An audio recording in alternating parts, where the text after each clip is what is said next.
Get out of here, sweetheart. Go back to filing paperwork where you belong.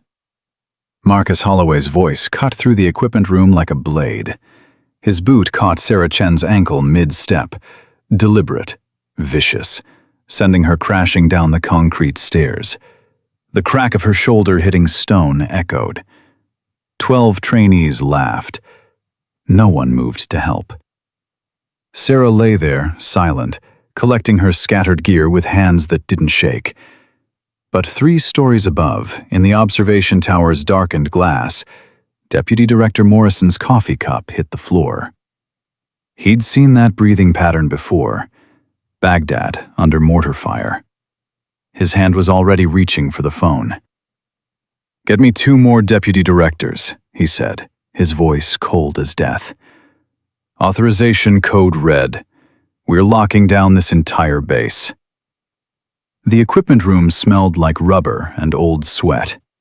Sarah Chen stood at her assigned locker, number 47, the last one in the row. Always the last. She'd been at Quantico for 6 weeks now, and the pattern was as predictable as it was calculated. "You need help with that, honey?"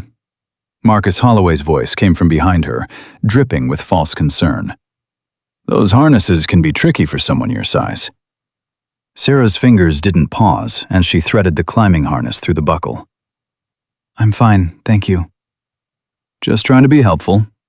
Marcus leaned against the locker beside hers, arms crossed over a chest that suggested too many hours at the gym and not enough in the field. "Some of us actually want everyone to succeed here." His friend Jackson snorted from across the room. "Come on, man. We all know how this ends. She'll wash out by month 3 like the last 2. "The last 3, corrected Amanda Preston, the only woman in Marcus's inner circle, which somehow made her participation in the cruelty worse. "Remember that girl from Michigan? Cried during the firearms qualification?" Sarah pulled the harness tight, tested the buckles, said nothing. Her silence was a well she'd learned to draw from deep. 6 years in Syria, Yemen, places that didn't officially exist on any mission report, had taught her that words were often wasted ammunition. "You know what I think?" Marcus pushed off the locker, circling closer.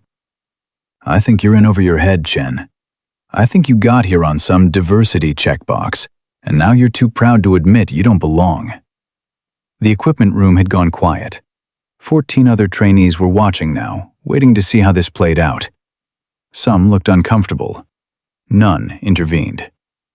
Sarah shouldered her gear bag, met Marcus's eyes for exactly 2 seconds, long enough to acknowledge him, not long enough to challenge, and walked toward the door. "That's what I thought," Marcus called after her. "Run away. It's what you're good at." The door closed behind her with a soft click that sounded to her like a small victory. Outside, the Virginia morning was crisp and clear. October at Quantico meant the leaves were turning, the air sharp enough to sting your lungs on the first breath. Sarah walked across the quad toward the obstacle course, her boots crunching on gravel, her heartbeat steady at 62 beats per minute. She'd checked that morning, like she checked every morning. Baseline normal, no elevated stress response. The obstacle course loomed ahead, 40 feet of rope walls, cargo nets, balance beams, and the final challenge, a 70-foot rappel tower that had broken more than one trainee's nerve. "Trainee Chen," Instructor Davis called from the base of the tower.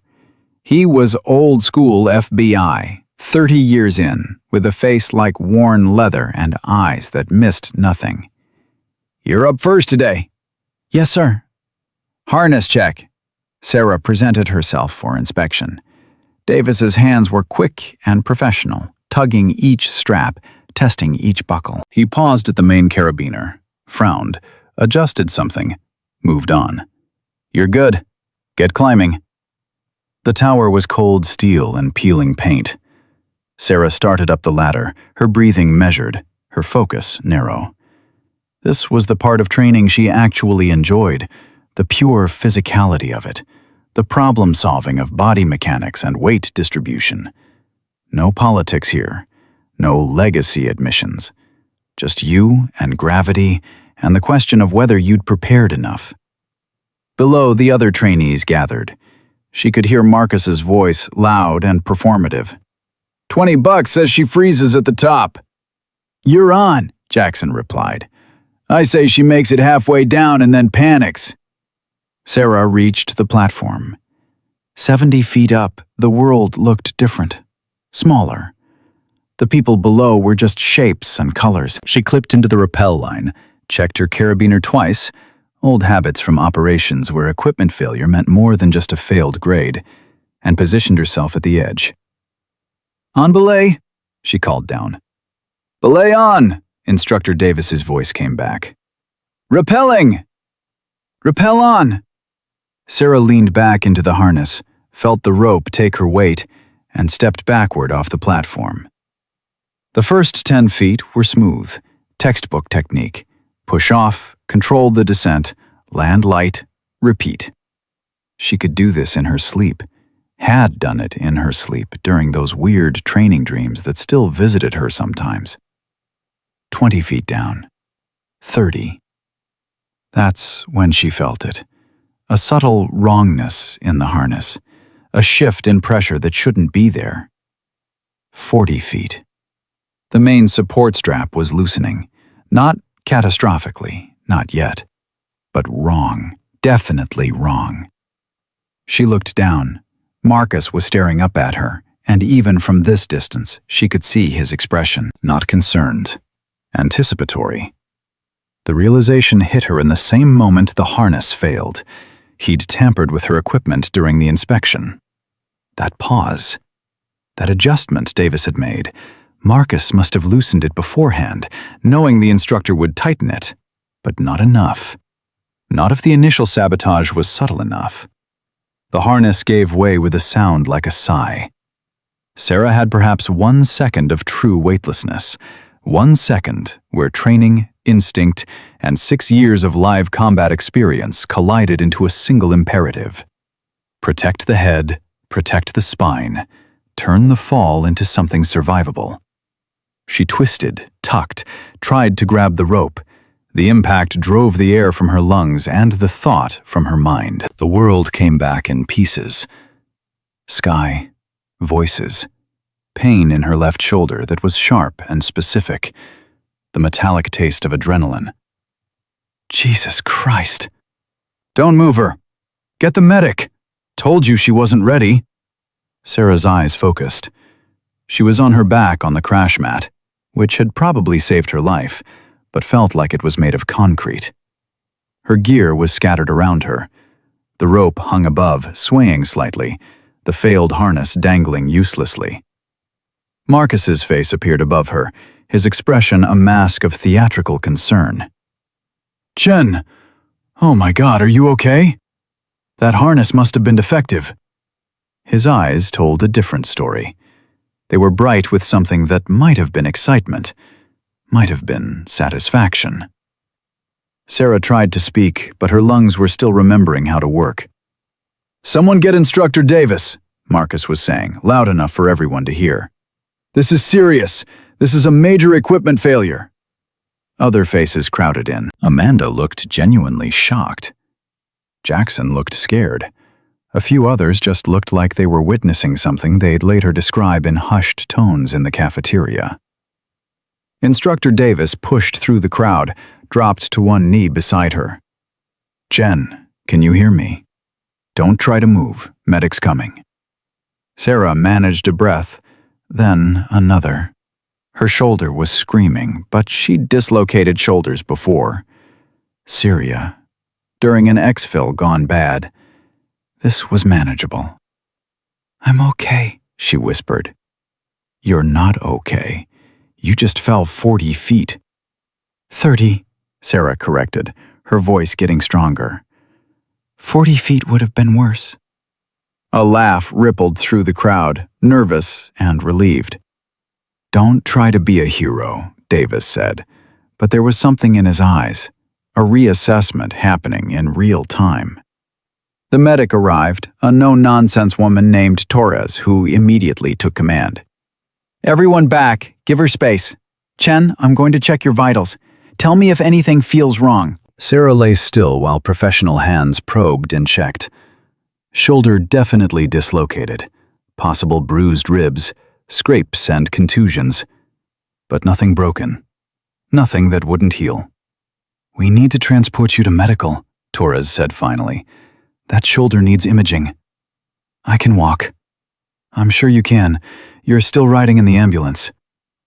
As they loaded her onto the stretcher, Sarah's eyes found Marcus in the crowd. He was standing back now, arms crossed, watching. Their gazes met for just a moment. His face was neutral, carefully neutral. But she saw it. The calculation, the satisfaction, the absolute certainty that he'd just ended her career at Quantico before it had truly begun. Sarah closed her eyes and let them wheel her away. In the observation tower, Deputy Director Morrison had watched the entire sequence. He'd watched Marcus approach Sarah's locker earlier.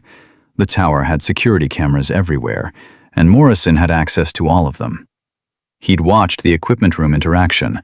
He'd seen Marcus's hand on the harness, so quick and subtle that even the camera barely caught it. And now he'd watched a trainee fall because of deliberate sabotage. He picked up his phone, dialed a number that bypassed every official channel. "It's Morrison. I need a file pulled. Classification level red. Authorization code Delta 77 Zulu." The voice on the other end was crisp, professional. "Name?" "Chen. Sarah Chen. Current status, FBI trainee, Class 23B. But I need her real file, the one that requires triple authentication." A pause. "Sir, that level of clearance, I know what it requires. Get me Deputy Directors Hayes and Reeves. Tell them it's urgent. Tell them we have a situation at Quantico that requires immediate attention." "Yes, sir. What kind of situation?" Morrison watched the replay on his screen. Sarah hitting the ground, the scatter of equipment.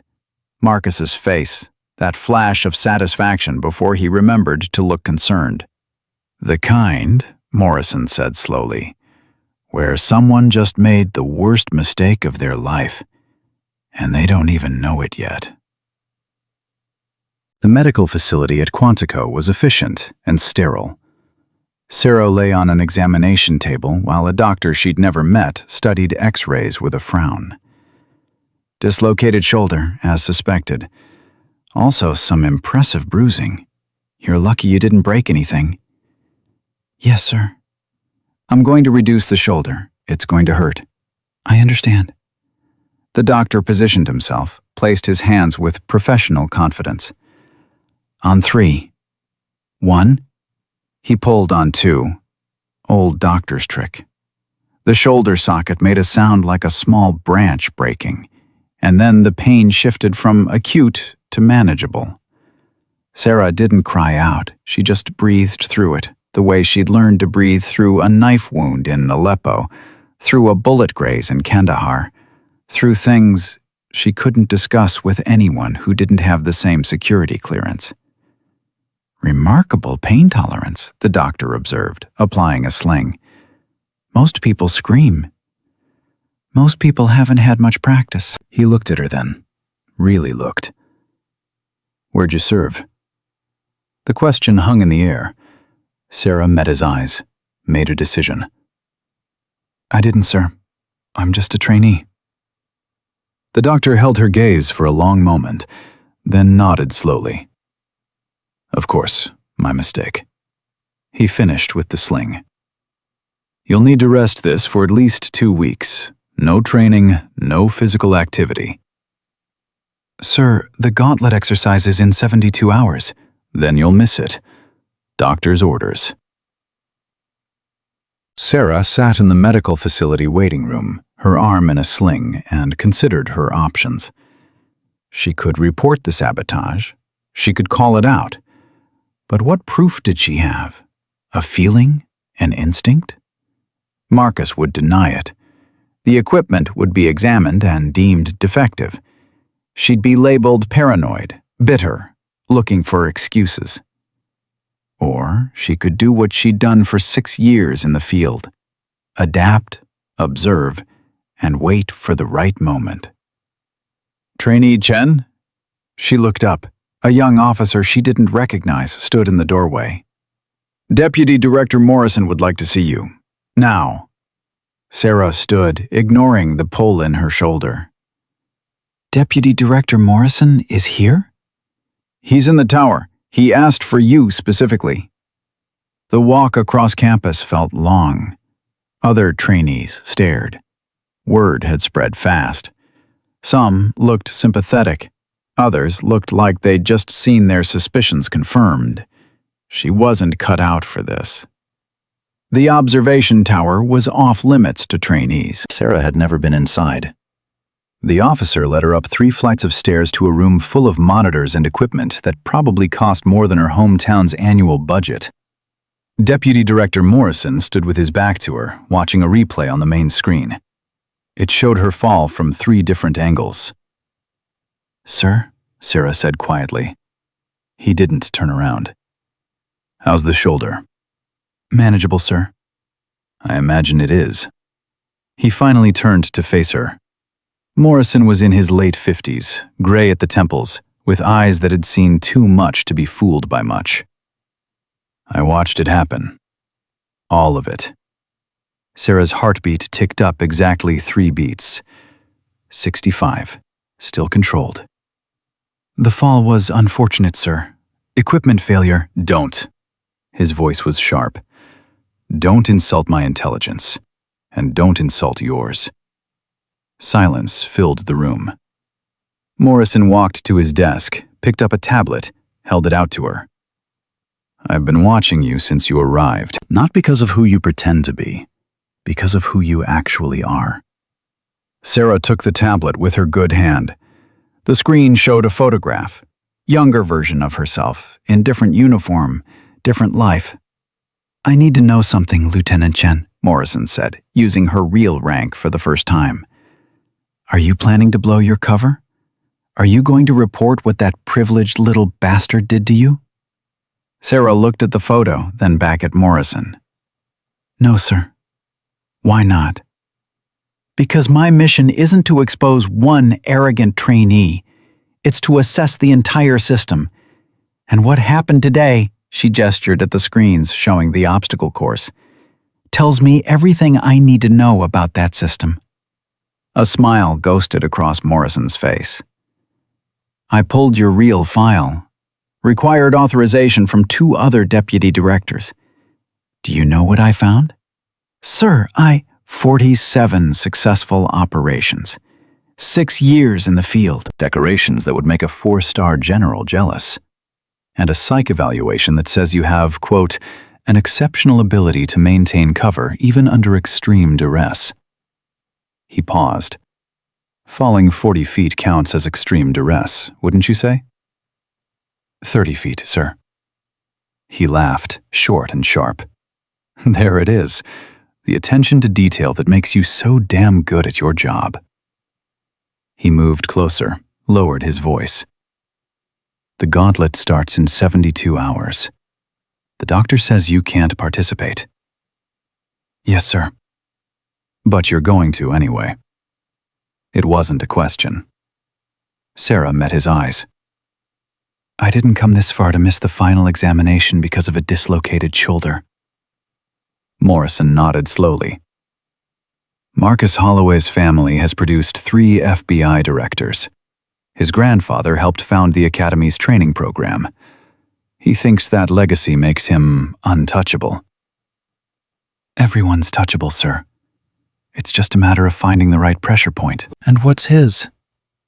Sarah thought about Marcus's face as she fell. That flash of satisfaction, the certainty that he'd won. "His arrogance," she said quietly.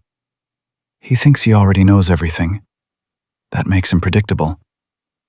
Morrison walked back to the window overlooking the obstacle course.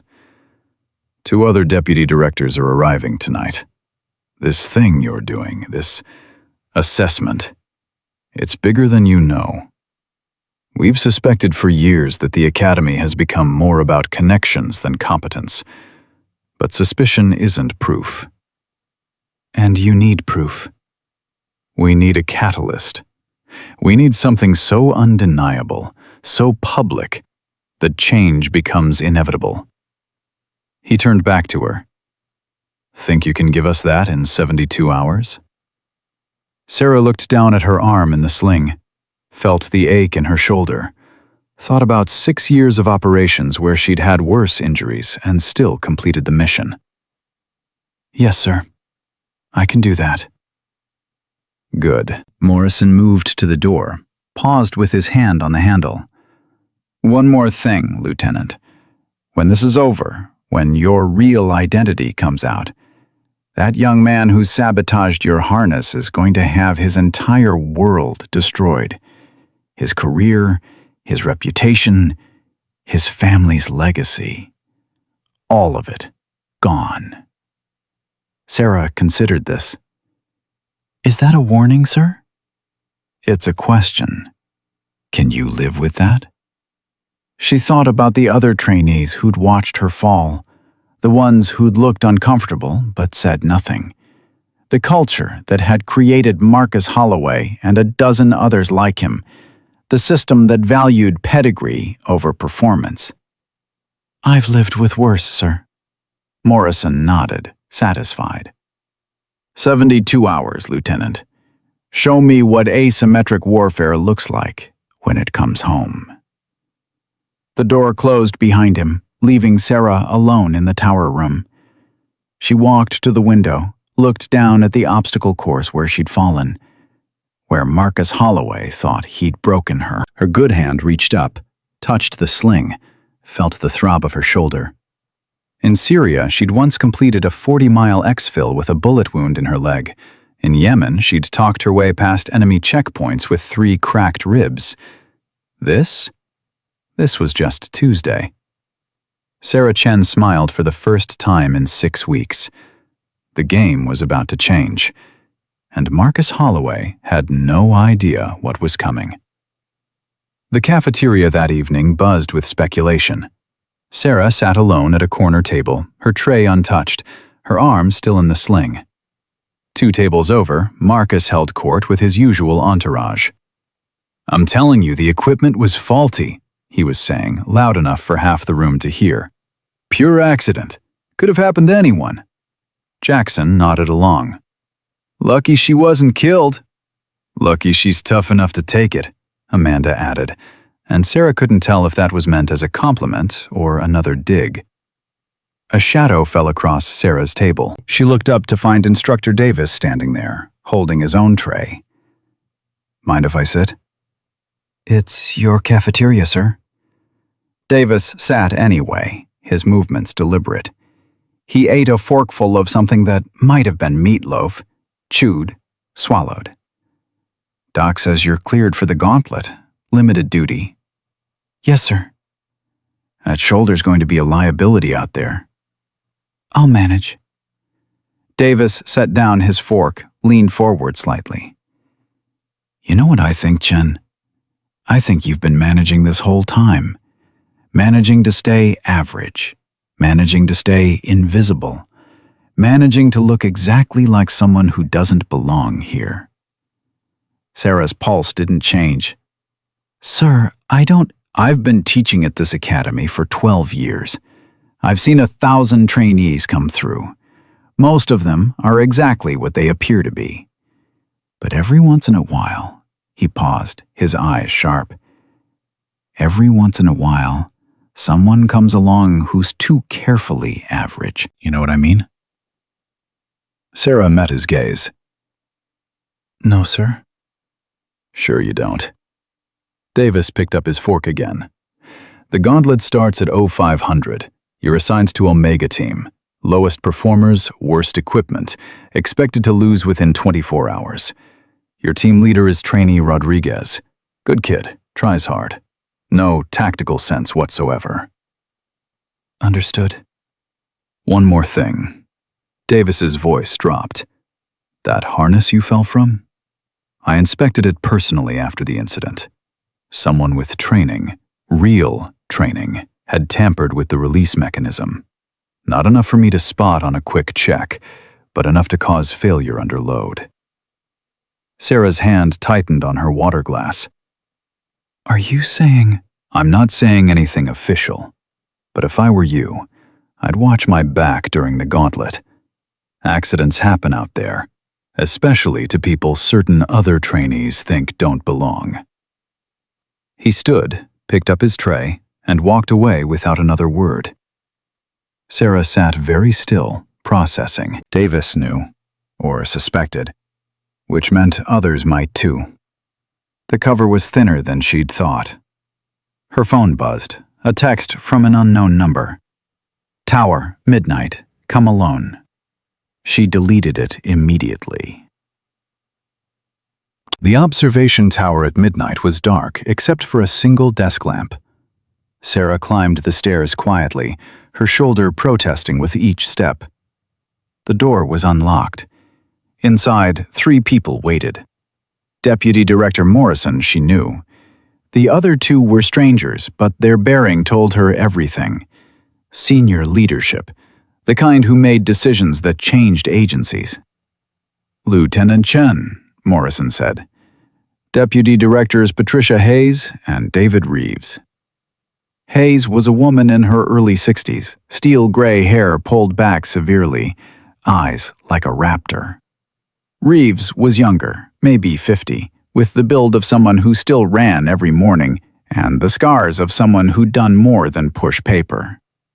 "Sir, ma'am," Sarah said. "Relax, Lieutenant," Hayes said, her voice surprisingly warm. "This isn't an interrogation. Consider it a mission brief." Reeves gestured to a chair. Sarah sat, keeping her back straight despite the pain. Morrison pulled up footage on the main screen. "We've been reviewing your performance over the past 6 weeks. Your scores are perfectly calibrated to be unremarkable. Your physical assessments showed just enough competence to pass. Your tactical exams are deliberately average." "It's textbook undercover work," Hayes added. "Which is exactly what concerns us. No one at this academy should be capable of that level of performance management. It requires training, discipline, and experience that no trainee should have." Sarah said nothing. "We pulled your full file," Reeves said. "It required triple authentication. What we found was—" He paused, searching for words. "Remarkable. And deeply concerning." "Sir? You're one of the most decorated field operatives in CIA special activities. Your record includes operations that most people in this building don't have clearance to know about. And you're here, pretending to be a struggling trainee, being bullied by a 26-year-old with a trust fund and a legacy admission." Hayes leaned forward. "What happened today wasn't an accident." "No, ma'am. Trainee Holloway sabotaged your equipment with the clear intent to injure or kill you." Sarah's jaw tightened. "That's a serious accusation." "It's a serious crime," Morrison said. "Attempted murder of a federal officer. If we wanted, we could have him in handcuffs within the hour." "But you won't." "No," Hayes said, "because his individual crime is symptomatic of a larger systemic problem. The Academy has become a breeding ground for exactly this kind of toxic culture. Legacy admissions, entitlement, a belief that pedigree matters more than performance. We need to burn it out, root and branch." Reeves pulled up new footage. "The gauntlet exercise is designed to be unwinnable for Omega Team. They're the sacrificial lambs, the punching bags that make Alpha Team look good. In 15 years of running this exercise, Omega has never won. Not once." "What if they did?" Sarah asked quietly. The 3 deputy directors exchanged glances. "If Omega won," Morrison said slowly, "especially if they won decisively against all odds, it would expose every flaw in the current system. It would prove that raw talent and adaptability matter more than expensive training and superior equipment. It would be undeniable. Sarah understood. You want me to win? We want you to do what you do best, Lieutenant, Hayes said. Asymmetric warfare. Turn weakness into strength. Make the impossible look inevitable. And when it's over? Sarah asked. When everyone asks how a struggling trainee with a dislocated shoulder led a team of rejects to victory? Then we show them exactly who you are, Reeves said. We reveal everything.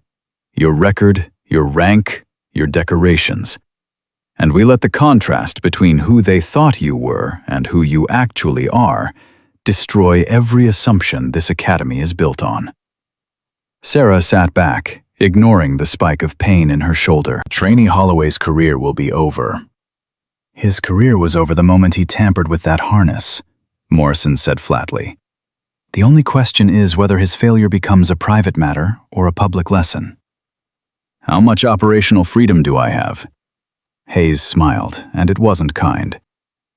You're the expert in unconventional warfare, Lieutenant.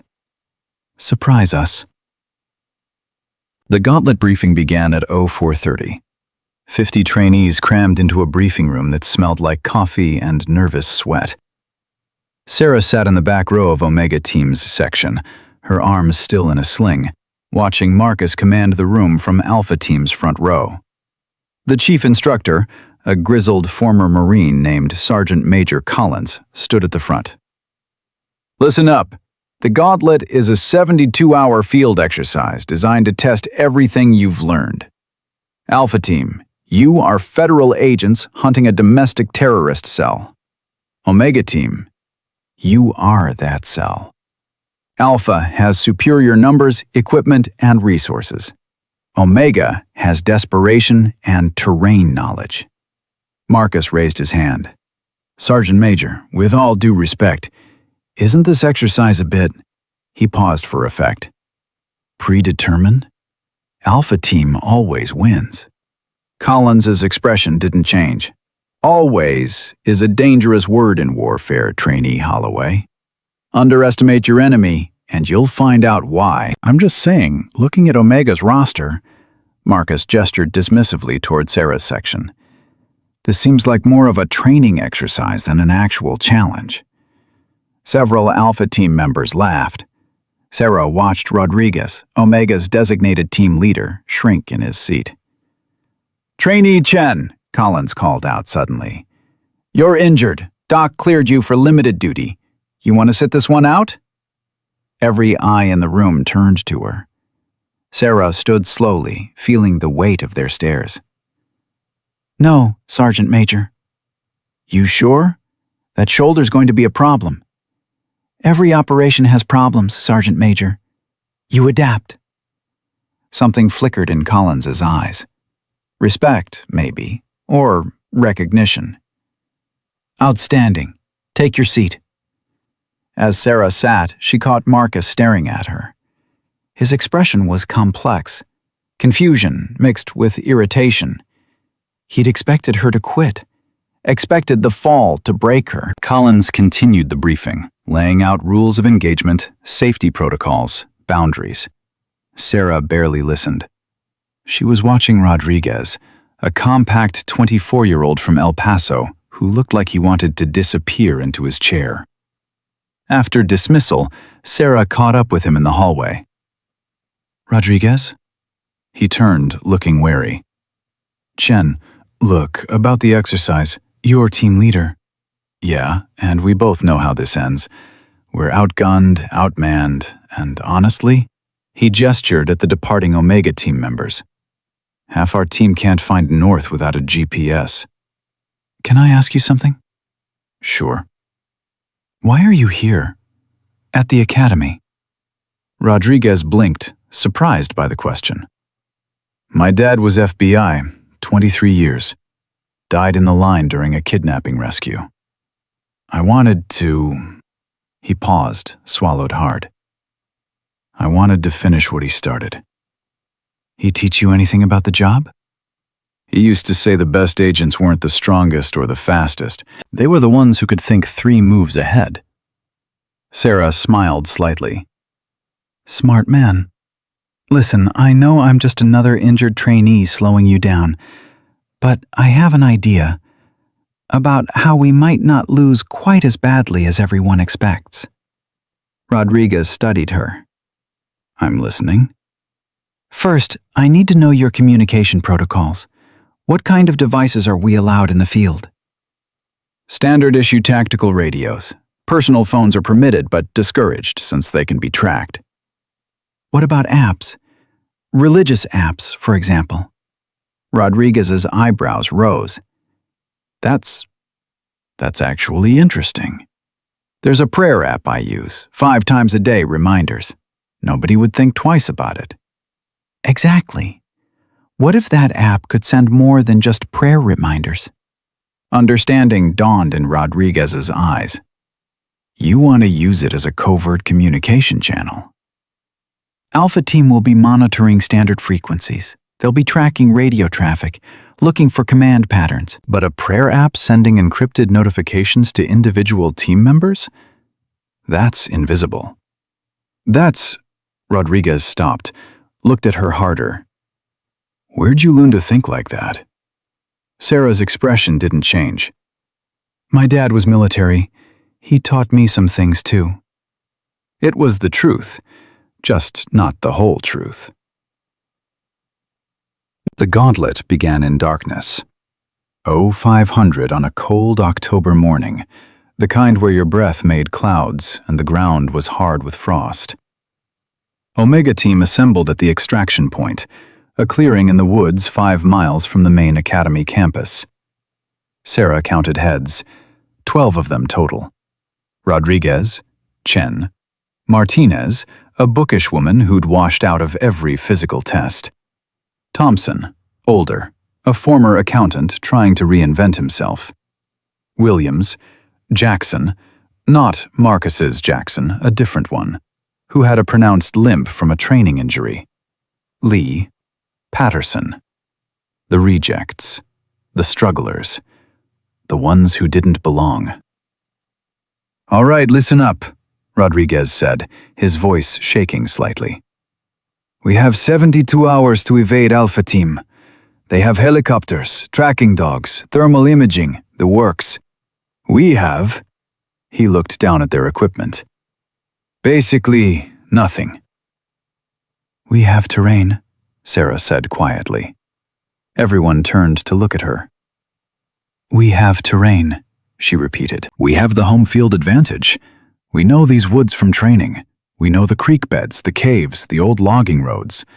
Alpha Team is equipped for overwhelming force. That makes them predictable.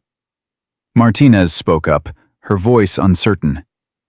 You really think we can do this? I think we can make them work for it, Sarah said. Rodriguez, you're team leader. I'm just offering suggestions.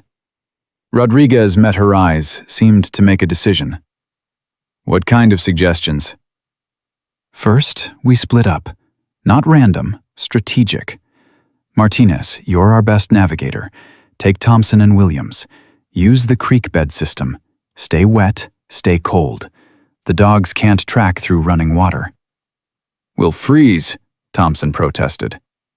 You'll be uncomfortable, Sarah corrected. There's a difference. Lee, Patterson, Jackson, you 3 take the high ground, ridgeline approach. Move slow, move quiet. They'll expect us to run. Do the opposite. What about the rest of us? Rodriguez asked. We're the distraction. We move fast, leave obvious trails, make noise. Draw their main force toward the eastern sector while everyone else disappears. Lee, a quiet kid from Montana, raised his hand. This sounds like actual military tactics. It's common sense, Sarah said. They're hunting us like we're criminals. But criminals run away. Soldiers use terrain. Rodriguez pulled out his phone, opened the prayer app Sarah had helped him modify the night before. Everyone has the app installed? Nods all around. Good. Sarah's going to send tactical updates. They'll look like scripture quotes. Memorize the code. He held up a laminated card. Psalm 23:4 means creek bed route is compromised. Proverbs 3:5 means hold position. Matthew 6:9 means rally point alpha. Got it? This is insane, Martinez whispered. This is survival, Sarah said. Alpha team expects us to panic. Let's disappoint them. Alpha team mobilized like a military invasion. Marcus stood in the command center, a modified RV packed with communications equipment and tactical displays, barking orders into his headset with the confidence of someone who'd never experienced real failure. Helicopter 1, sweep grid sectors 4 through 7. I want thermal imaging on anything that moves. Ground teams, standard pursuit formation. They're going to run east toward the state park boundary. Cut them off before they reach it. Jackson, serving as his second in command, nodded approvingly. They've got nowhere to go. This'll be over by lunch. Make it breakfast, Marcus said. I want to be back at the academy in time for the afternoon briefing. Show these instructors what real tactical command looks like. Amanda monitored the communications board. Sir, we're getting movement signals in Sector 5. Looks like multiple targets heading east, just like you predicted. Marcus grinned. See? Predictable. Send Ground Team Alpha to intercept. Ground Team Bravo, swing wide and cut off their escape. This is textbook. What Marcus didn't know was that the targets in Sector 5 were Rodriguez and Sarah, running deliberately loud through the underbrush, making exactly the kind of noise that panicked amateurs would make. Sarah stumbled, deliberately, into a patch of dry leaves that crackled like fireworks. Rodriguez breathed hard into his radio, his voice pitched with false panic. They're on us! We need to split up! Perfect, Sarah whispered, too quiet for the radio. They're committing their main force. How do you know? Because that's what I'd do if I thought I had an easy win. Overwhelming force, quick victory, minimal effort. They ran for another 10 minutes, leaving a trail a blind man could follow. Behind them, the sounds of pursuit grew louder, the crash of bodies through brush, the bark of commands, the baying of tracking dogs. Sarah checked her phone. Sent a message through the prayer app. Proverbs 3:5. Hold position. Across the woods, in a cold creek bed, Martinez received the notification. She showed it to Thompson and Williams. They hunkered down in the freezing water, teeth chattering, and waited. On the ridgeline, Lee checked his phone, saw the same message, and signaled Patterson and Jackson to freeze.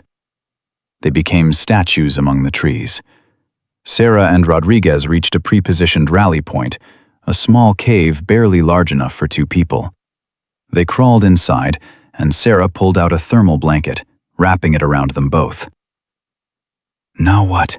Rodriguez whispered. Now we let them chase shadows. Through the cave opening, they watched Alpha Team's ground units sweep past, moving fast, focused on the trail they'd laid. 50 yards. 40. 20. The pursuers ran right past the cave, too focused on the obvious trail to check the terrain. Rodriguez let out a breath he'd been holding. Holy, quiet, Sarah whispered. They'll double back when they lose the trail. They waited in silence. Sarah's shoulder throbbed. She ignored it. Pain was information, nothing more. It told you what was damaged, but it didn't control what you could do. Her phone buzzed. A message from an unknown number. Morrison, she guessed. Watching. Impressive start. 10 minutes later, they heard Marcus's voice over the radio, frustrated now. Where the hell did they go? The trail just stops.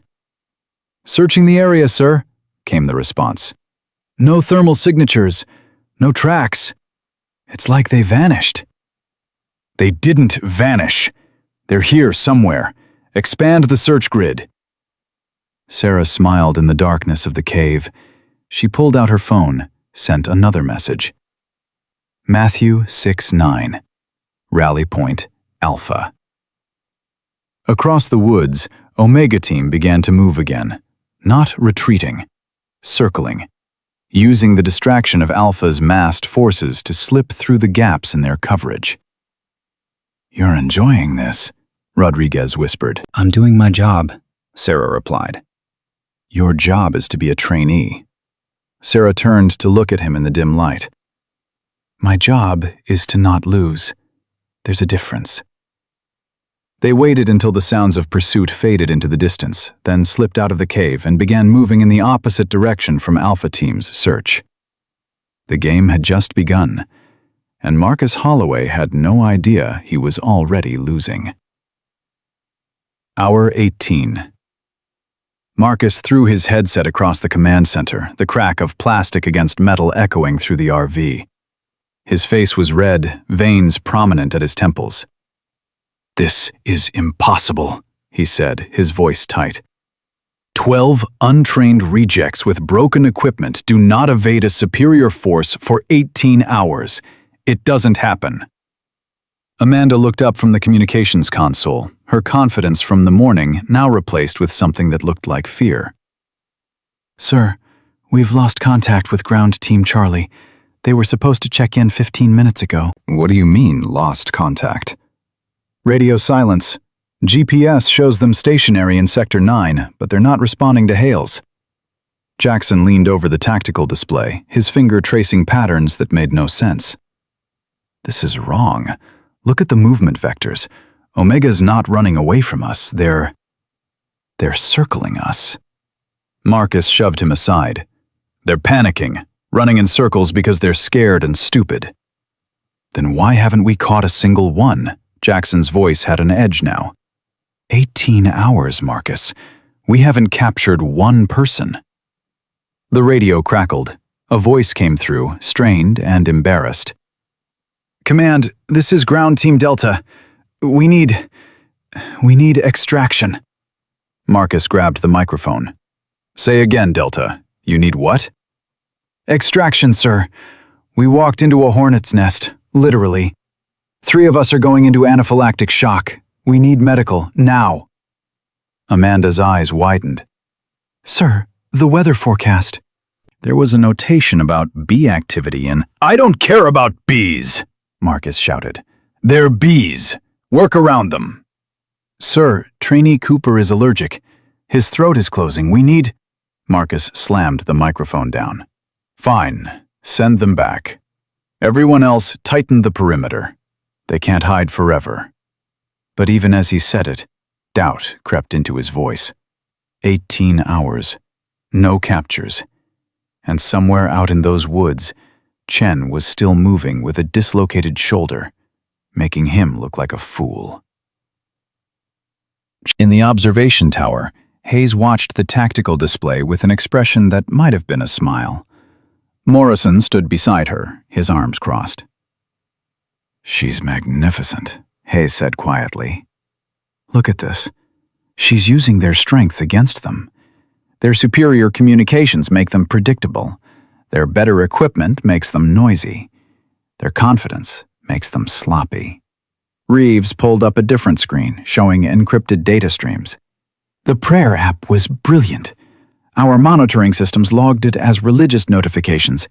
If we hadn't known to look for it specifically, we'd never have caught it." "How many Alpha Team members down?" Morrison asked. 7 out of commission. 3 from the Hornets, 2 twisted ankles chasing false trails, 1 with severe poison ivy in places I don't want to think about, and 1 who fell into a covered pit and broke his collarbone." "Covered pit?" Hayes raised an eyebrow. That's advanced SEER training. That's not something trainees should know." "It's not," Morrison agreed. "But Lieutenant Chen spent 3 years teaching survival, evasion, resistance, and escape to Special Forces candidates. A covered pit is basically kindergarten for her." Reeves checked his watch. "Marcus is going to crack soon. His entire identity is built on being the best. Right now, he's being systematically dismantled by the girl he tried to kill." "Good," Hayes said, her voice cold. "Let him crack. When this is over, I want him to understand exactly how badly he misjudged her." Hour 24. Sarah crouched in the underbrush with Martinez and Thompson, watching Alpha Team's supply cache through binoculars. 2 guards stood watch, looking bored and cold. "You're sure about this?" Martinez whispered. Her earlier doubt had transformed into something that looked like belief, but she was still cautious. "They're expecting us to hide," Sarah replied, her voice barely audible. "They're not expecting offense." Thompson shifted his weight, grimaced. "My entire body hurts. I haven't slept in 24 hours. How are you even functioning with that shoulder?" "Mind over matter," Sarah said, which was partially true. The other truth, that she'd once stayed awake for 72 hours during an operation in Kandahar, wasn't something she could share. "Rodriguez, you in position?" Her phone buzzed with a response, a scripture quote that meant yes. "All right," Sarah said. "Martinez, you're up. Remember what I told you." Martinez took a deep breath, then stood up and stumbled into the clearing, her movements exaggerated and panicked. "Please, please help me. I twisted my ankle. I can't. I need help." The 2 guards exchanged glances. One of them spoke into his radio. "Command, we have visual on an Omega team member, female, injured, requesting permission to apprehend." Marcus's voice came back instantly. "Finally. Yes, grab her, and find out where the others are." The guards moved toward Martinez, their weapons lowered, their guard down. They were thinking about the easy victory, the interrogation, the return to warmth and food. They weren't thinking about the underbrush behind them. Rodriguez and Williams emerged silently, each carrying a paintball gun loaded with marking rounds. The exercise's stand-in for live fire. 2 soft pops. 2 blooms of red paint on the guards' backs. "You're neutralized," Rodriguez said, his voice shaking with adrenaline and disbelief. "Hand over your equipment." The guards stared in shock. One of them started to protest, then saw the rules officer watching from a distance and deflated. This is bullshit." "This is tactics," Sarah said, emerging from concealment. She walked to the supply cache, started sorting through it. "Thompson, grab the food. Martinez, communications equipment. Rodriguez, first aid supplies." "Wait," one of the guards said. "You can't just take our—" "We just did," Sarah interrupted. She looked at him, and something in her expression made him go quiet. "Tell your commander that Omega Team sends their regards." As they melted back into the woods with their captured supplies, Sarah heard one of the guards radio in. "Command, this is Guard Post 3. We've been neutralized. The supply cache is compromised." The silence that followed was beautiful. Then Marcus's voice, high and strained. "Say that again." "They took the supplies, sir. All of them. And they knew exactly what they were doing." This wasn't luck. This was planned. Sarah allowed herself a small smile as they moved through the woods. Behind them, she could hear Marcus screaming into the radio, his composure finally shattering. Hour 36. In the command center, Marcus looked like he hadn't slept, because he hadn't. Dark circles shadowed his eyes, and his uniform was rumpled. "We need to change tactics," Jackson said carefully. "Clearly the standard approach isn't—" "The standard approach is fine," Marcus snapped. "They got lucky. One lucky raid doesn't change the fundamental tactical situation." Amanda looked up from her station. "Sir, we're down to 30 operational members. Omega hasn't lost a single person. The math isn't in our favor anymore." "The math is wrong." "The math is numbers," Jackson said, his voice flat. "And numbers don't lie. We've been outmaneuvered. We need to—" Marcus grabbed him by the collar. "We need to hunt them down and end this. I am not losing to Chen. I am not losing to a girl who couldn't even handle a basic rappelling exercise." Jackson pushed him off, his own temper flaring. Maybe that girl is better than you thought. Maybe you underestimated her. Maybe. He stopped, seeing the fury in Marcus's face. Maybe we all did. Get out. What?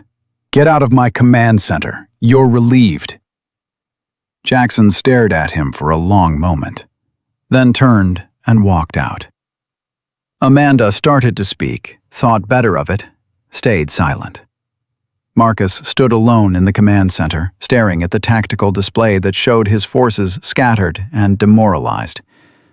Somewhere out there, Chen was moving, planning, winning. It should have been impossible, but it was happening, and he couldn't stop it. Hour 48. Sarah sat with Omega Team in a cave system Rodriguez had found. They were eating the food they'd captured from Alpha's supply cache, and the mood was almost giddy. "I can't believe we're winning," William said, his mouth full. "We're actually winning." "We haven't won yet," Sarah cautioned. "Marcus still has superior numbers. He's going to do something desperate. Desperate people make dangerous decisions." Lee looked at her curiously. "How do you know so much about this? I mean, I get that you're smart, but this is professional level thinking." Sarah kept her expression neutral. "My father was in the military. I grew up around it." "Your father must have been special forces or something," Martinez said. "This isn't regular military thinking. This is..." She paused, searching for words. "This is like you've done this before." The cave went quiet. Everyone was looking at Sarah now, questions forming in their eyes. Rodriguez broke the silence. "Does it matter? We're winning because we're working together, because we trusted each other when everyone said we couldn't do it." He looked around the cave. "Whether Chen learned this from her dad or figured it out herself, I don't care. I care that we're proving we belong here." The moment passed. The team went back to eating, but Sarah saw Martinez watching her with thoughtful eyes, and she knew the questions wouldn't stay buried forever. Her phone buzzed, a message from Morrison. "Marcus is planning something. Helicopter deployment. Be ready." Sarah stood up, her shoulder protesting. "Everyone listen up. We're about to enter the final phase. Alpha Team is going to throw everything at us. Helicopters, coordinated assault, the works." "Can we survive that?" Thompson asked. "We don't need to survive it," Sarah said. "We need to end it. Rodriguez, I need you to trust me on something." "What?" "I need to go after Marcus, directly, at his command center." The cave erupted in protests. "That's suicide! He'll be captured for sure! Sarah, that's crazy!" Rodriguez held up his hand for silence. "Explain." Sarah met his eyes. "Marcus's strength is coordination. His command center controls everything. If we take it out, Alpha Team becomes a bunch of scattered individuals with no leadership. They'll fall apart. But how do you even get close? They'll have guards, security. They'll have guards expecting an attack. They won't have guards expecting someone to walk in the front door." Martinez's eyes widened. "You're going to infiltrate?" "It's the last thing they'll expect," Sarah said. "Everyone's been running from them for 48 hours. Nobody would be crazy enough to walk into their command center." "Because it is crazy," Williams protested. "It's asymmetric," Sarah corrected.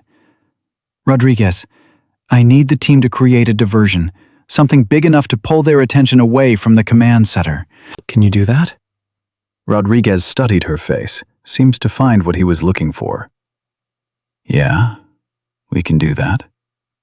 But Chen, if you get caught, then you finish the mission. You keep going. You make them work for every single hour until the clock runs out." Sarah checked her phone. "We have 24 hours left.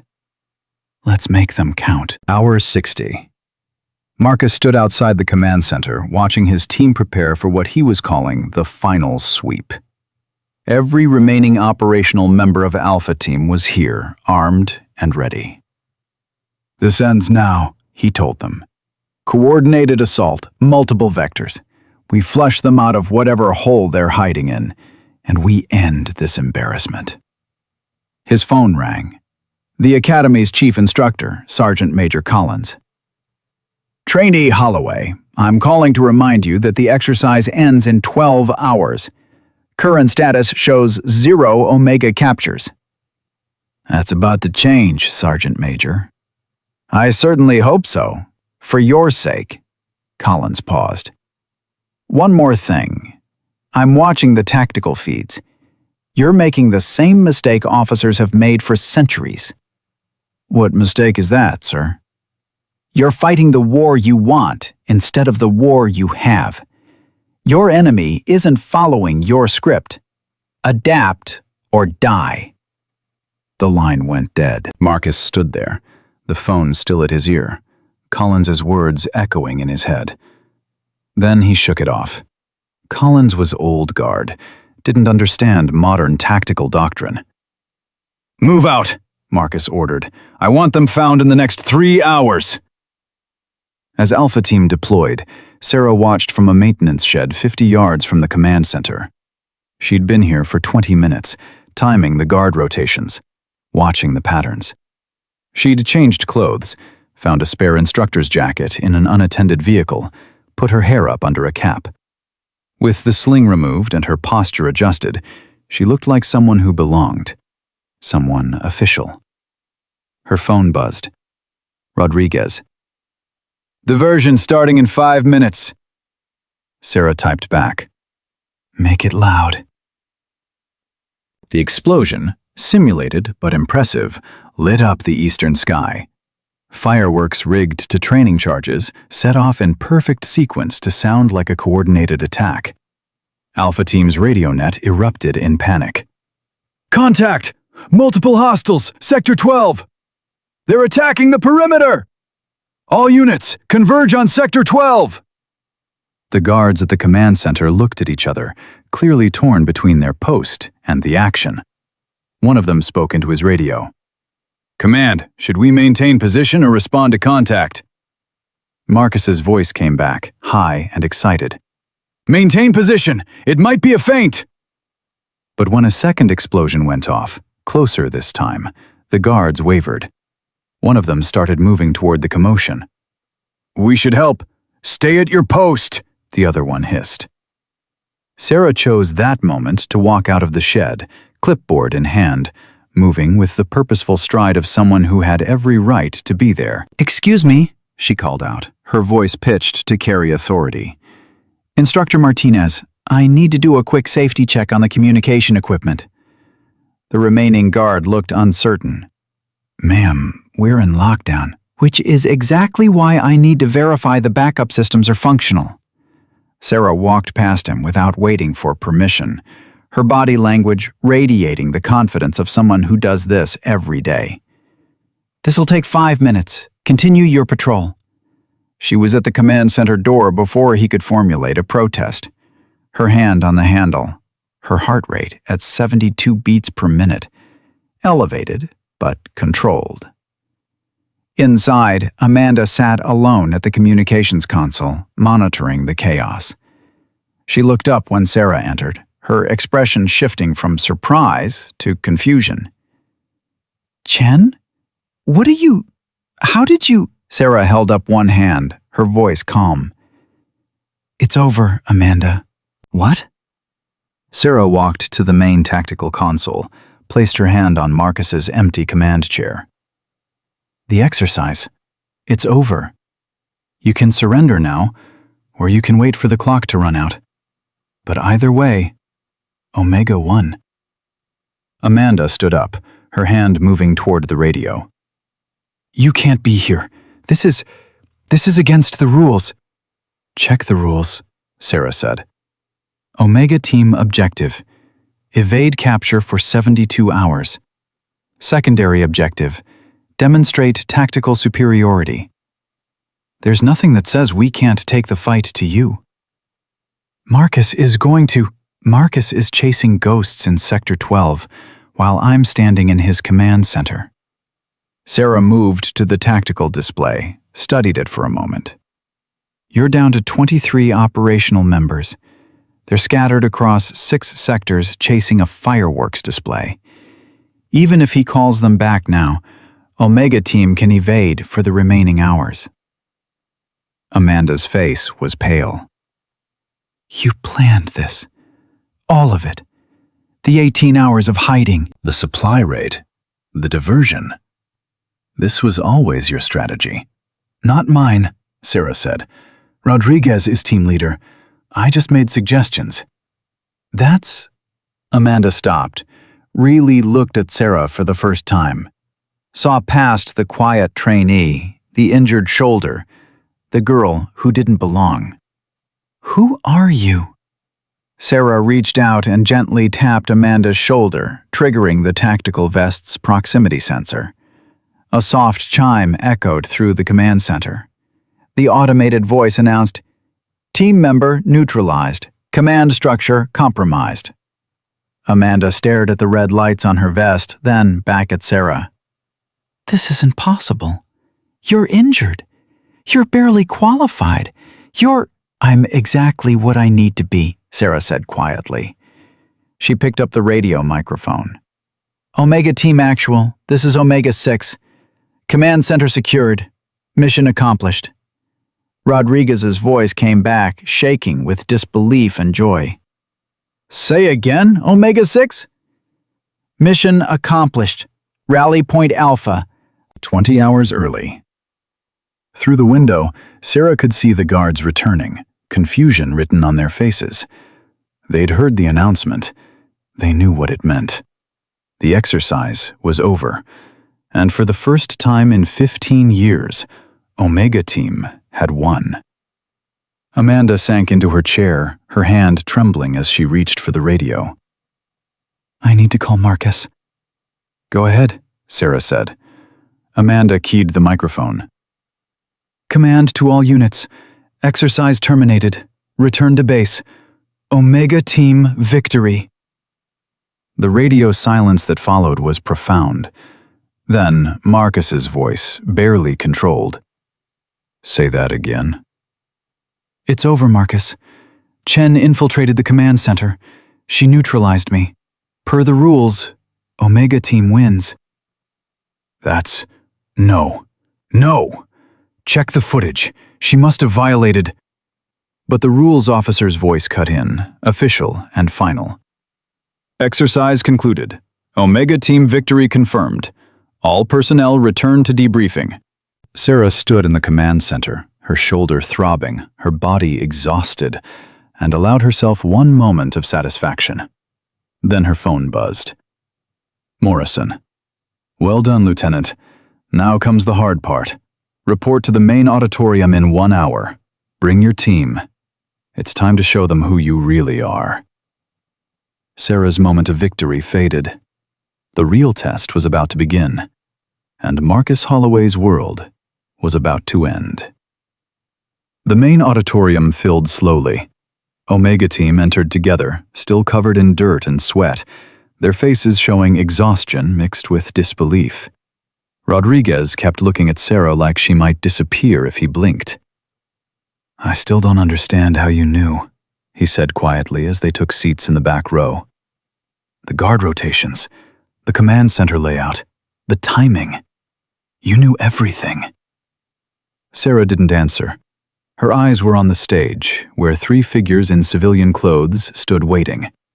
Morrison, Hayes, Reeves, the deputy directors who weren't supposed to be here, who had no official reason to attend the training exercise debrief. Alpha Team filed in next, their body language defeated. Marcus entered last, his jaw tight, his eyes scanning the room until they found Sarah. The look he gave her was pure hatred mixed with confusion. He took his seat in the front row, his posture rigid. Sergeant Major Collins walked to the podium. Attention! This debriefing is now in session. Before we begin the standard after-action review, I'm turning the floor over to Deputy Director Morrison. Sir. Morrison stepped forward. He didn't look at his notes. He looked directly at Marcus. "Trainee Holloway, stand up." Marcus rose, his face carefully neutral. "Yes, sir." "In your tactical assessment, what was the primary factor in Omega Team's victory?" Marcus's jaw worked. They got lucky, sir. A few fortunate breaks." "Lucky?" Morrison's voice was soft, dangerous. 47 consecutive tactical decisions, each one perfectly calibrated to exploit your weaknesses. And you call that luck? "Sir, sit down." Morrison waited until Marcus complied, then addressed the entire room. "What you witnessed over the past 60 hours wasn't luck. It was expertise, professional-level tactical thinking applied against a conventional force. Trainee Holloway, your strategy was textbook. Overwhelming force, superior equipment, coordinated assault. You did everything right according to standard doctrine." Marcus's expression flickered with hope. "And you were dismantled by a team of rejects, led by someone you thought didn't belong here." Morrison let that sink in. Which brings us to the question: how did a struggling trainee with a dislocated shoulder orchestrate a victory that military strategists would study? The auditorium was silent. Sarah felt every eye turning toward her. Morrison gestured to the large screen behind him. What I'm about to show you is classified at the highest levels. It requires triple authentication from 3 separate deputy directors. This has never been done in the history of this academy. Hayes and Reeves joined him at the control console. Sarah watched them enter their codes one by one, her heart rate climbing to 80 beats per minute. She'd known this was coming, had prepared for it. But sitting here, about to have her entire cover stripped away in front of 50 people, felt different than she'd imagined. The screen flickered to life. A file header appeared. Chen, Sarah L. Classification: Top Secret / Special Access Required. Authipal Director Level. Morrison's voice was steady. "Trainee Chen, please stand." Sarah rose, her legs solid despite the exhaustion. Rodriguez reached out like he wanted to stop her, then pulled his hand back. The screen began to scroll. Sarah watched her life displayed for everyone to see. Current assignment: Deep Cover Assessment, FBI Academy Quantico. Actual rank: Lieutenant, Special Activities Division. Operational Unit: CIA Ground Branch / FBI HRT. Joint Task Force. Martinez gasped. Thompson's mouth fell open. Lee whispered, "No way." The screen continued. Combat deployments: Syria, 2019 to 2021, 23 months.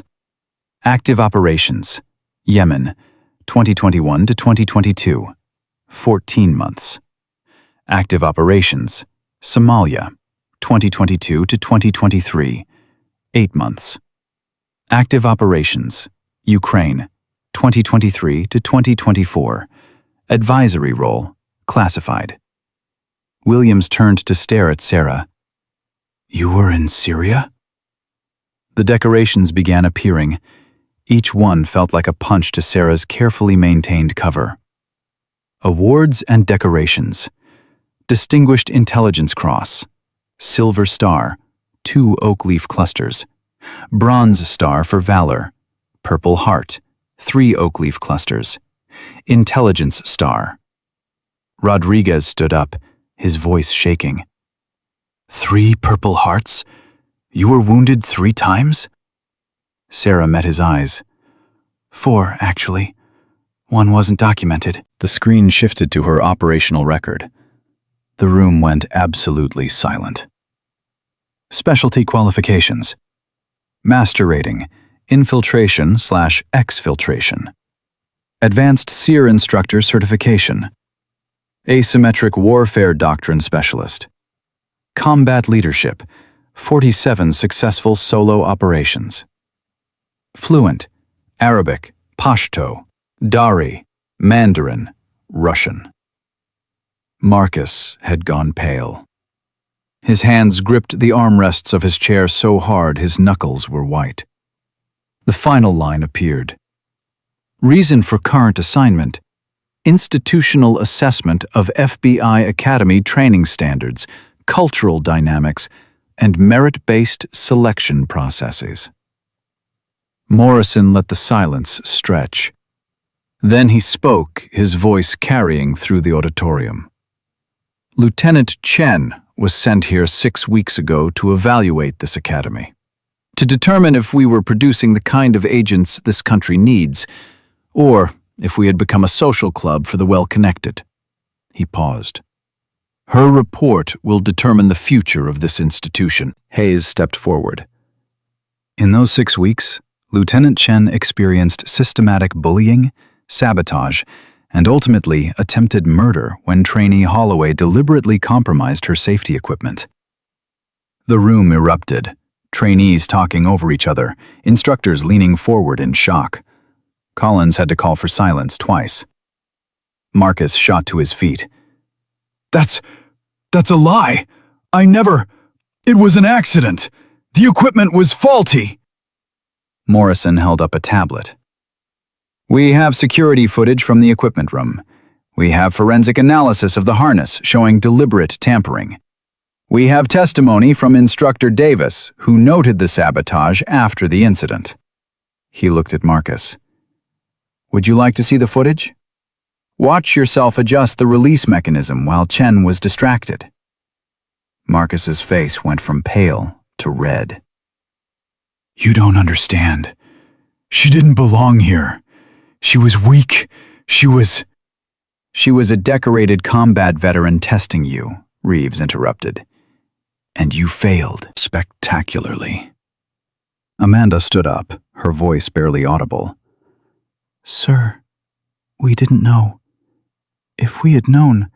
If you had known she was a lieutenant, you would have treated her with respect, Hayes said. But you should have treated her with respect anyway. Because she was a fellow trainee. Because basic human decency doesn't require someone to prove their worth first. Sarah remained standing, watching Marcus unravel. Part of her felt sympathy. Most of her felt nothing but professional detachment. This was the mission outcome. This was always how it would end. Jackson stood up, his voice tentative. Sir, when you say attempted murder, I mean trainee Holloway deliberately sabotaged Lieutenant Chen's equipment with the intent to cause serious injury or death. Morrison's voice was flat. That's not hazing. That's not a prank. That's a federal crime. Marcus looked around wildly, like he was searching for an exit that didn't exist. My grandfather was... Your grandfather helped build this academy, Morrison said, and right now, he's probably spinning in his grave. Because you've demonstrated exactly what's wrong with legacy admissions. Entitlement, arrogance, and a fundamental inability to recognize excellence when it doesn't fit your preconceptions. Collins walked down the aisle toward Marcus. Trainee Holloway, you will surrender your academy identification immediately. Sir, please, now. Marcus fumbled with his wallet, pulled out the ID card with shaking hands. Collins took it, held it up for everyone to see, then deliberately tore it in half. You are hereby separated from this academy pending criminal investigation. You will be escorted to your quarters to collect your personal effects. You will then be removed from this facility. 2 security officers appeared at the doors. Marcus looked at them, then back at Sarah. His eyes were wet. You ruined me, he said, his voice breaking. Everything I worked for, my family's legacy, you destroyed it all. Sarah spoke for the first time since standing. Her voice was quiet, but carried through the silent auditorium. No. You ruined yourself. I was just here to watch. You were hiding. You were lying about who you were. I was doing my job. You were trying to kill someone you thought was beneath you. Sarah took a step toward him. In 6 weeks here, you never once asked yourself why I stayed quiet, why I took the insults, why I kept showing up. You assumed it was weakness, but real professionals don't announce themselves. They don't need validation. They just do the work. Marcus opened his mouth, closed it. No words came. The security officers approached. "Sir, it's time to go." As they escorted Marcus out, he looked back once. Sarah met his eyes, her expression neutral. Not triumphant, not angry. Just the face of someone who had completed a mission. The doors closed behind him. The auditorium remained silent for a long moment. Then Rodriguez spoke, his voice thick with emotion. Lieutenant Chen. Sarah. We had no idea. Sarah turned to face Omega Team. I know. When you were helping us, teaching us, you were a real operator. Someone who'd actually done all this, for real. Yes. Martinez stood up, tears on her face. Why? Why help us? You could have just watched, just written your report. Sarah thought about Syria, about teaching young soldiers who reminded her of these trainees, about the ones who'd listened and survived, and the ones who hadn't and didn't. Because you deserved better than what you were getting. Because the system was failing you. And because... She paused, her voice softening. Because you reminded me why I joined in the first place. To serve something bigger than myself. Williams wiped his eyes. That thing you said about your father being military, was that true? My father was a colonel in Army Special Forces. He died in Iraq when I was 16. He taught me that respect isn't something you demand. It's something you earn through competence and character. Sarah looked at each of them. You earned it this weekend. Every one of you. Morrison returned to the podium. Lieutenant Chen's assessment of this academy will be delivered to the FBI director within 48 hours. Based on preliminary findings, we are implementing immediate changes. Collins stepped forward. Effective immediately, all legacy preferences are suspended pending review. All current trainees will be re-evaluated based solely on performance metrics. Any instructor found to have participated in or ignored harassment will be reassigned. Hayes addressed the room.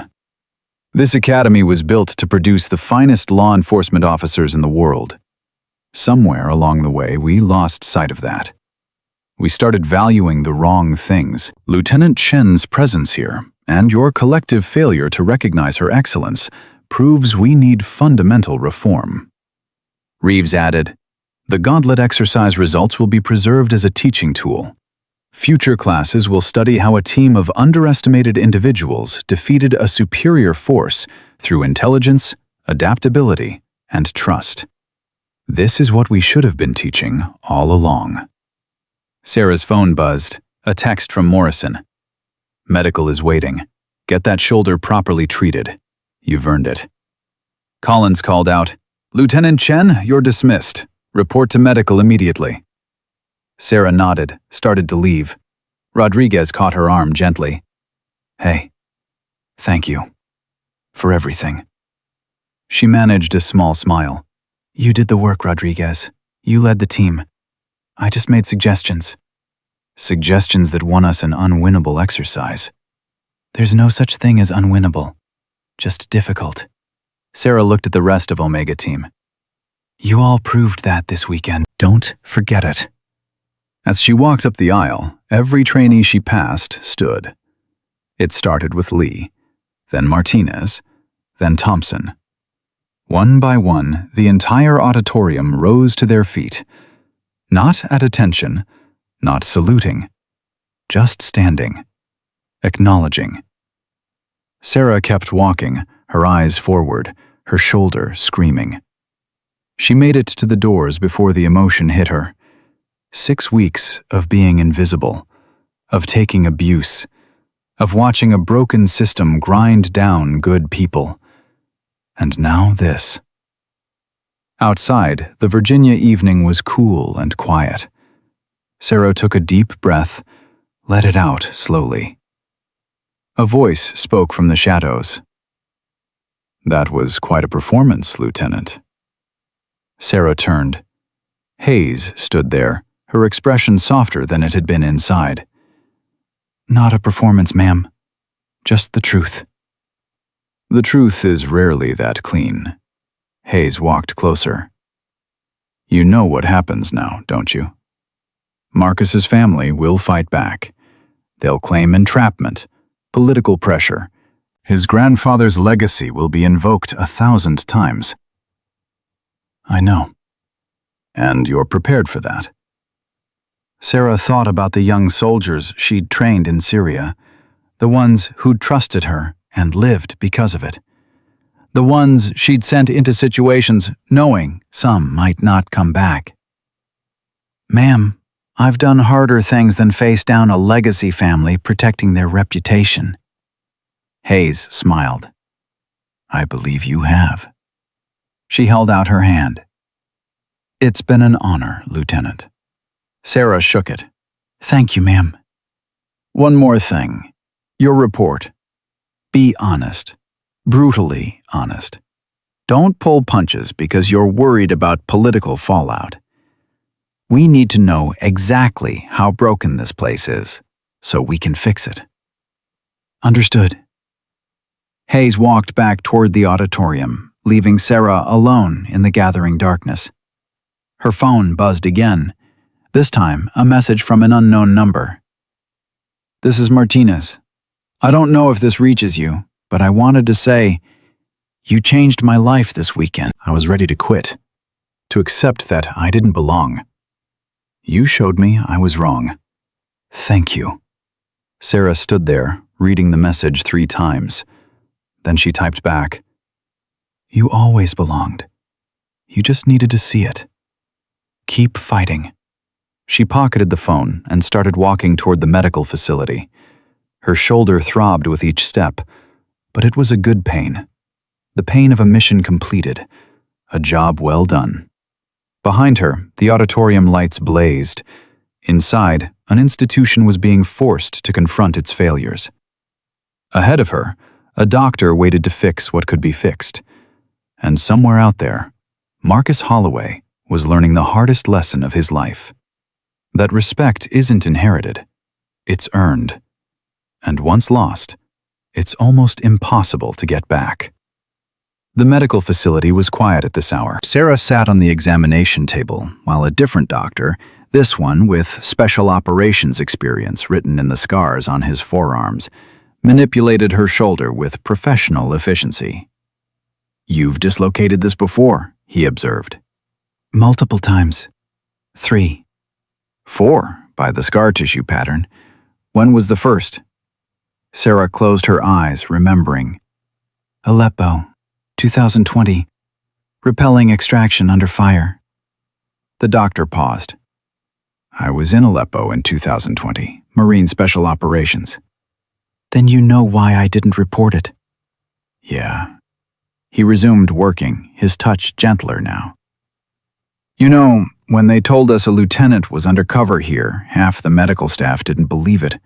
Thought it was some administrative desk jockey playing spy games." He met her eyes. "But you've got the real scars, the ones that tell stories you can't talk about." "Everyone's got scars, Doc." "Not like these." He finished the examination, started preparing a proper sling. "Your shoulder's going to need surgery eventually. The socket's compromised. You keep dislocating it, you'll lose mobility permanently." "How long can I put it off?" "Knowing people like you? Too long." He secured the sling. "But I'm recommending 6 months minimum before you take another field assignment. Let it heal properly this time." Sarah nodded. 6 months felt like a lifetime when you were used to operating at full speed. But she'd learned patience the hard way. In Syria, in Yemen, in all the places where rushing got people killed. Her phone buzzed. Morrison. My office, tomorrow morning, 0800. Bring your report. She'd been working on it for 3 days, 73 pages of brutal honesty about everything she'd witnessed, the cultural rot, the systemic failures, the good instructors being sidelined by political pressure, and the recommendations, dozens of them, for how to fix it all. Doc, am I cleared to travel? Depends. Where to? Washington, director's office. He whistled low. The big chair himself? At her nod, he shrugged. Yeah, you're cleared. Try not to dislocate anything else before you get there. Sarah spent that night in her trainee quarters one last time. The room felt different now. Smaller. Like a costume she'd worn for a role that was finally over. There was a knock. She opened the door to find Rodriguez standing there, looking uncertain. Hey, heard you're leaving tomorrow. Yeah. Can we talk, just for a minute? Sarah stepped aside, let him in. He sat in the desk chair, ran his hands through his hair. I've been thinking about everything, the whole exercise. What you did. He looked up at her. You could have let us fail. Could have just watched, written your report, moved on. But you helped us. Why? Sarah sat on the bed, her shoulder protesting. You really want to know? Yeah. Because 6 years ago, I was you. A trainee who didn't fit the mold. Someone people looked at and decided didn't belong. She paused, remembering. I had an instructor who could have let me wash out. Instead, he pulled me aside one night and said, Chen, you're better than you think you are. Stop trying to prove you belong and start proving they're wrong about what belonging means. Did you? Prove them wrong? I'm still here, aren't I? Sarah smiled slightly. That instructor died in Syria 3 years later. IED. I was there when it happened. Rodriguez's expression shifted. I'm sorry. Don't be. He died doing what he believed in, training the next generation to be better than his. She met Rodriguez's eyes. You're going to be a good agent, not because you won an exercise, because you listened, you adapted, you trusted your team even when everyone said they were worthless. They weren't worthless. We just needed someone to believe in us. No, you needed to believe in yourselves. I just gave you permission. Rodriguez stood, extended his hand. Sarah shook it. Thank you, Lieutenant. It's just Sarah now. The mission's over. He smiled. I don't think your missions are ever really over. You're just between them. He walked to the door, paused. Hey, that instructor who helped you, what was his name? Colonel James Chen. My father. Rodriguez's eyes widened. Your father was your instructor? Best one I ever had. And the hardest. Sarah's voice was quiet. He never gave me anything I didn't earn. Never made it easier because I was his daughter. Made it harder, actually. Wanted to be sure I could survive on my own merit. Sounds like he raised you right. After Rodriguez left, Sarah sat alone, thinking about her father, about the lessons he'd taught her, about the day she'd stood at his funeral and promised herself she'd honor his memory by being exactly the kind of soldier he'd trained her to be. Silent, competent, effective. She'd kept that promise, even when it hurt. Morrison's office in Washington was exactly what Sarah expected. Efficient, organized, no wasted space or unnecessary decoration. He gestured to a chair across from his desk. Your report? Sarah handed over the thumb drive. 73 pages, full assessment, nothing held back. Morrison plugged it in, began reading. His expression didn't change, but Sarah could see the tension building in his shoulders as he scrolled through page after page. After 10 minutes, he sat back. This is damning. You asked for honesty. I did, and you delivered. He rubbed his face. The director's going to read this tomorrow. It's going to cause an earthquake. Good. The Academy needs one. Morrison's phone rang. He glanced at it, frowned. It's Senator Holloway, Marcus's grandfather. Are you going to answer? Eventually. He's called 17 times since his grandson was removed from the Academy. Morrison let it ring. He's threatening congressional hearings, formal investigations. Claims you entrapped his grandson. Did I? You existed. Marcus attacked you. Those are the only facts that matter. Morrison leaned forward. But I need to prepare you for what's coming. The Holloway family has serious political power. They're going to make this ugly. Sarah's expression didn't change. I've been shot at by people who actually knew how to kill. I think I can handle a family protecting their legacy. Can you handle testifying before Congress? Because that's where this might go. If that's what's required, then yes. Morrison studied her. You're not what I expected, Lieutenant. What did you expect? Someone harder, more, I don't know, damaged by 6 years in the field. Sarah thought about Aleppo, about the translator who'd died in her arms, about the child she'd pulled from rubble who didn't make it to the hospital, about all the small deaths that accumulated in your soul when you did this work. I am damaged, she said quietly. I'm just functional with it. The phone rang again. Different number. Morrison answered this time. Yes, Director? He listened, his expression shifting. Yes, sir. She's here now. A pause. Understood. I'll bring her up. He hung up, looked at Sarah. The director wants to meet you. Now. Director William Hawthorne was 63, silver-haired, with eyes that had seen 40 years of law enforcement evolution. He stood when Sarah entered, which surprised her. Lieutenant Chen, sit, please. Sarah sat. Hawthorne remained standing, looking out the window at the Washington skyline. I've been director for 8 years. In that time, I've read thousands of after-action reports, assessments, reviews. Most of them are careful, political, written by people who know their careers depend on not rocking the boat too hard. He turned to face her. Your report is none of those things. Sir, you asked Deputy Director Morrison for an honest assessment. I did. And you gave me one that's going to force me to make very difficult decisions. Decisions that will anger powerful people and disrupt an institution that's been running the same way for decades. He walked to his desk, picked up a printed copy of her report.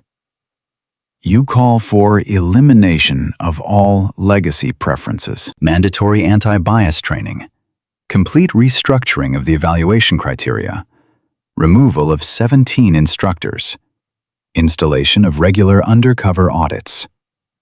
This isn't reform, Lieutenant. This is revolution. Sir, with respect, the Academy needs revolution. The current system is broken. It's producing agents who value connections over competence, who mistake pedigree for potential, who— Sarah stopped, modulated her tone. Who tried to kill a fellow trainee because she didn't fit their image of what an agent should look like. Hawthorne set down the report. Tell me about Marcus Holloway. What do you want to know? Whether he deserves a second chance? Sarah considered this carefully. Sir, that's not my call to make. I'm making it your call. You're the one he tried to kill. You're the one who exposed him. You're the one whose testimony could send him to prison for attempted murder of a federal officer. So I'm asking, does he deserve another chance? Sarah thought about Marcus's face as he was escorted out. The broken expression, the tears, the collapse of everything he'd thought defined him. Sir, Marcus Holloway is a product of a system that told him he was special because of his last name. That system failed him as much as he failed himself. He made terrible choices. He hurt people. But he's 26 years old. If the system changes, if he's forced to earn his way instead of inheriting it, maybe he could become the kind of agent his grandfather actually was. You're suggesting we give him another chance. I'm suggesting we give him the chance to earn one. Strip away the legacy admission. Make him reapply like anyone else. If he gets in on his own merit, fine. If he doesn't, he wasn't cut out for this anyway. Hawthorne smiled, and it reached his eyes. That's more generous than I expected. It's not generosity, sir. It's practicality. We need good agents. If Marcus can become one, why waste the potential? And if he can't? Then he'll wash out on his own merit instead of coasting on his family name. Either way, the system wins. Hawthorne walked around his desk, extended his hand. Lieutenant Chen, I'm implementing every recommendation in your report. Effective immediately. The Academy is going into lockdown for institutional reform.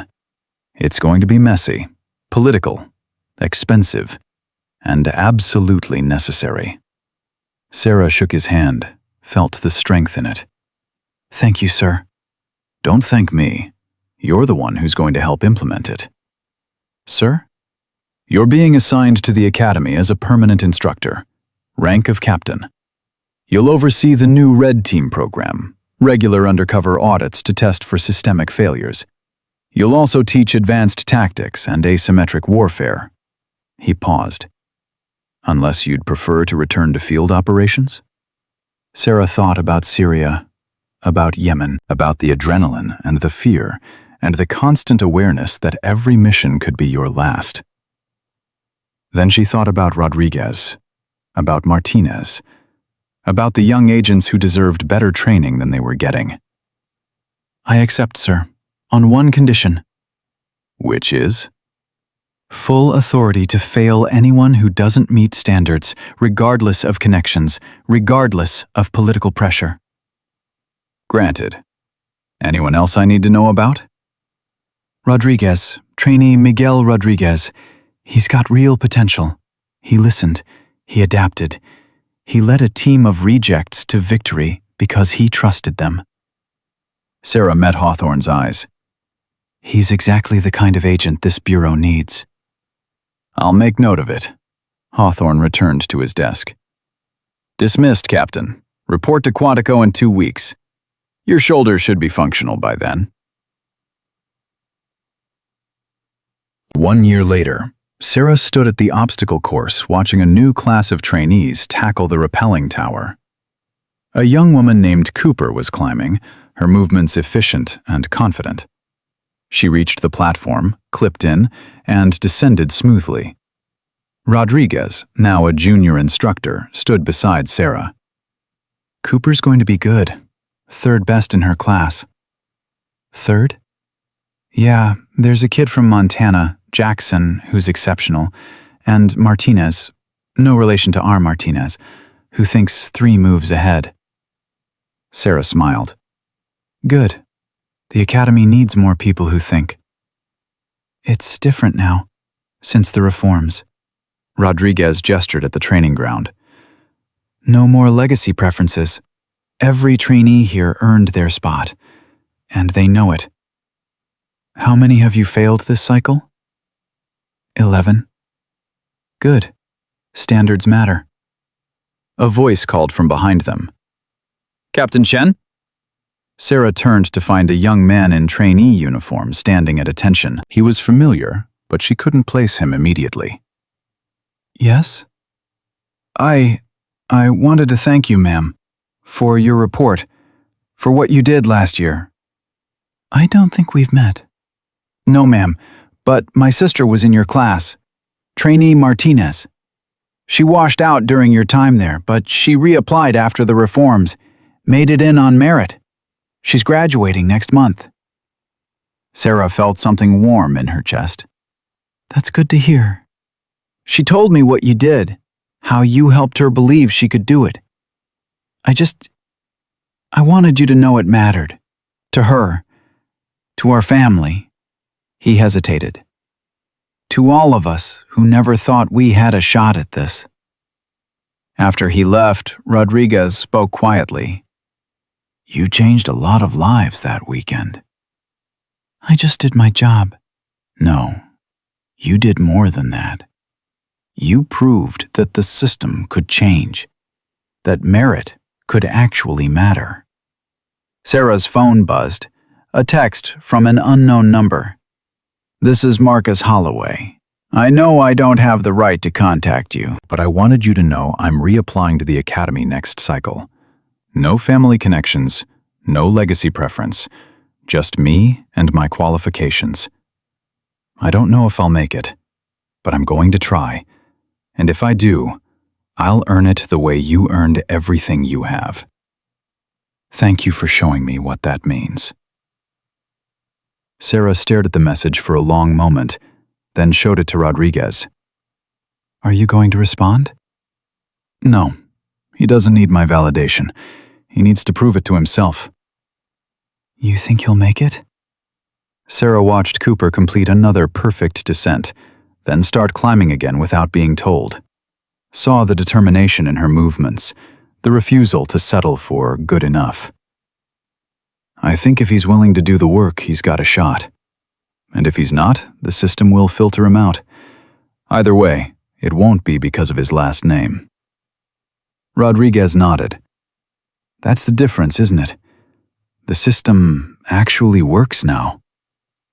The system always had the potential to work. It just needed people willing to fix it instead of protect it. They stood in silence, watching the new class train. These trainees didn't know about the corruption that had existed before. They didn't know about Marcus Holloway or the institutional rot that Sarah had exposed. They just knew they'd earned their place. And that was exactly how it should be. 6 months later, Sarah sat in a classroom teaching advanced tactical theory to a group of senior trainees. She was mid-lecture when the door opened. Deputy Director Morrison entered, followed by Director Hawthorne. As you were, Hawthorne said, but every trainee stood anyway. Sarah walked to the back of the room. Sir? Continue your lecture, Captain. We're just observing. Sarah returned to the front, continued explaining asymmetric warfare principles. She could feel the weight of scrutiny, but ignored it. 20 minutes later, she wrapped up. Read chapters 12 through 15 by tomorrow. Be prepared to defend your tactical assessments. Dismissed. The trainees filed out. Hawthorne approached her desk. Impressive. You've got them thinking like operators, not just enforcement officers. That's the goal, sir. How many have you failed this semester? 23. Morrison whistled. Out of how many? 62. That's a 40% failure rate. Yes, sir. The standards are high.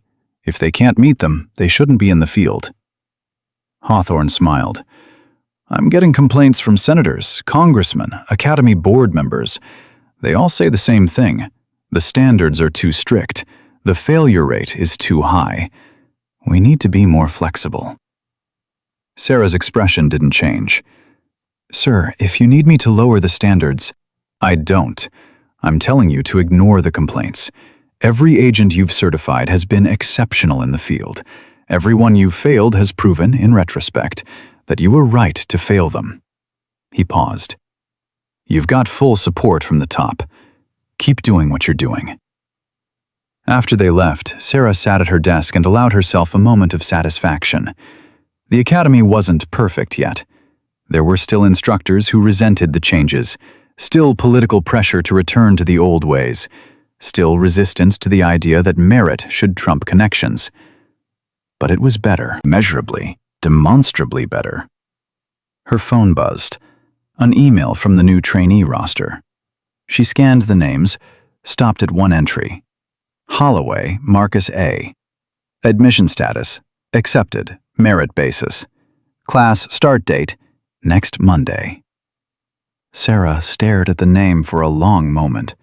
Then she pulled up his application file. No legacy preference marked, no family connections noted, just his test scores, which were actually good, and his personal statement. She read the statement twice. It was honest, brutally so. He wrote about his failures, his arrogance, his assault on a fellow trainee. He didn't make excuses. He just acknowledged what he'd done and what he'd learned from it. The final paragraph read, "I don't expect forgiveness. I don't expect special treatment. I expect to be held to the same standards as everyone else. And if I fail to meet those standards, I expect to be removed without hesitation. That's what real accountability looks like." and it's what I should have understood from the beginning. Sarah closed the file. Monday morning, Marcus Holloway would walk into her classroom. He'd see her standing at the front, and he'd have to reconcile the trainee he'd tried to destroy with the captain who now held his future in her hands. She wondered how he'd handle it, whether he'd shrink from the challenge or rise to meet it. Either way, she'd treat him exactly like every other trainee. No harder, no easier, just the standards, just the work. That was what her father had taught her. That was what she'd teach the next generation. Competence required no announcement. Excellence needed no pedigree. And respect was earned through performance, not inherited through legacy. The academy had learned that lesson the hard way, through scandal and reform and institutional upheaval, through the systematic dismantling of a corrupt system and the painful rebuilding of something better. And Sarah Chen, the quiet trainee they'd dismissed, the combat veteran they'd underestimated, the instructor they now trusted to shape the future, had been the catalyst for it all. Not because she'd been louder than the bullies, not because she'd demanded recognition, not because she'd played politics or leveraged connections, but because she'd simply been better. And when the moment came, she'd proven it in a way that couldn't be denied, dismissed, or explained away. That was the real legacy. Not the decorations, or the rank, or the institutional changes. The legacy was every trainee who walked through those doors knowing they'd earned their place. Every agent who graduated understanding that excellence was the only currency that mattered. Every leader who learned that true strength didn't need to announce itself. It just needed to be undeniable when tested. Sarah stood, gathered her materials, and walked out of the classroom. Tomorrow she'd do it again. Train the next generation. Hold the line on standards. Refuse to compromise excellence for comfort. It was the work her father had started, the work that had cost him his life, the work she'd continue until she couldn't anymore, and when her time came, someone else would pick up that standard and carry it forward. Because that was what legacy actually meant. Not what you left behind, but what moved forward because you'd been there. The ghost who'd haunted Quantico's halls had become its conscience. The trainee they'd dismissed had become their standard-bearer. The woman they'd tried to break had rebuilt them from the foundation up. And the lesson, the real, lasting lesson that would echo through every class, every exercise, every moment of doubt, was simple, undeniable, and eternal. Competence doesn't need permission to exist. Respect doesn't require announcement to be real. And excellence doesn't depend on anyone's approval to be absolute. You either had it or you didn't. You either earned it or you didn't, and no amount of legacy, privilege, or political power could fake what genuine merit looked like when put to the test. That was the standard. That was the truth. And that was the legacy Sarah Chen had burned into the heart of an institution that would never forget it.